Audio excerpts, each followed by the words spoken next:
नाही, आज सकाळी महात्मा फुल्यांच्या वाड्यावर महात्मा फुले सावित्रीबाई फुले यांना आम्ही आदरांजली अर्पण केली। माझ्याबरोबर नामदार चंद्रकांत दादा पाटील होते आणि इतर अनेक जे आहे प्रमुख मंडळी, राजकीय मंडळी, सामाजिक मंडळी यांनी सुद्धा जे आहे महात्मा फुले सावित्रीबाई फुले आणि त्यांच्या वाड्यावर येऊन त्यांना आदरांजली अर्पण केली। आणि नंतर तिथून जे आहे पुण्याहून मी इथे आलो। नाशिकमध्ये आपण पाहिलं की जे महात्मा फुले सावित्रीबाई फुल्यांचे भव्य अर्धपुतळे आहेत त्यांना आपण आदरांजली अर्पण करून आता ही मिरवणूक जी आहे निघालेली आहे। साहेब, आज महात्मा फुलेंची जयंती आहे। थोरले प्रतापसिंह महाराज यांनी पहिली मुलींची शाळा सुरू केली, फुलेंनी त्याचं अनुकरण केलं असं उदयनराजे म्हणतात। असं आहे की मी जे काय वाचलं आहे ते महात्मा ज्योतिराव फुले हे टॉमस पेन आणि इतर जे आहे फिलॉसॉफर जगातले त्यांची पुस्तकं वाचून त्यातून त्यांनी ती प्रेरणा घेतलेली आहे। हा एक मुद्दा। दूसरा मुद्दा जो है आपका उदयनराजे बोले आता वो राजा है, हम प्रजा है, हम उनके खिलाफ कैसे बात करेंगे भाई।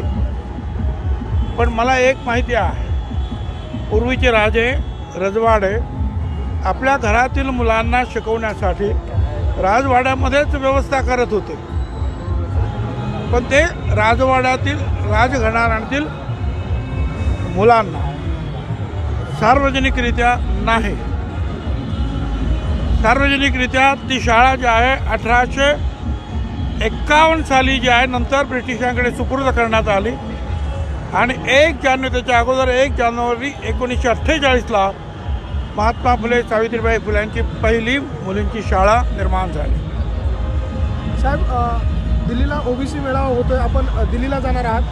होय, उद्या परवा ओबीसी मेळावा आहे आणि सर्व देशातले जे प्रमुख नेते जे आहेत, मग ते मौर्य आहेत, कुशवा आहेत, सैनी आहेत, त्याच्यातले काही उपमुख्यमंत्री आहेत, काही मुख्यमंत्रीसुद्धा आहेत त्या समाजाचे, ते सुद्धा येणार आहेत आणि मला आमंत्रित केलेलं आहे, त्यामुळे मी जातो आहे।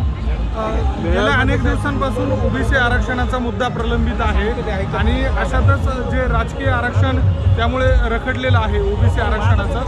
आता ती सध्या ही केस जी आहे ही सुप्रीम कोर्टामध्ये आहे आणि आम्ही स्वतः समता परिषदेच्या माध्यमातून सुद्धा सुप्रीम कोर्टामध्ये वकील उभे केलेले आहेत आणि आमची मागणी एक आहे, तुम्ही आत्ता निवडणूक घ्या, उद्या घ्या, परवा घ्या, पावसात घ्या, उन्हात घ्या, आम्हाला त्याच्याशी कर्तव्य नाही।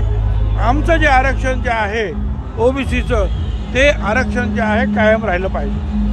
ओके सर, धन्यवाद।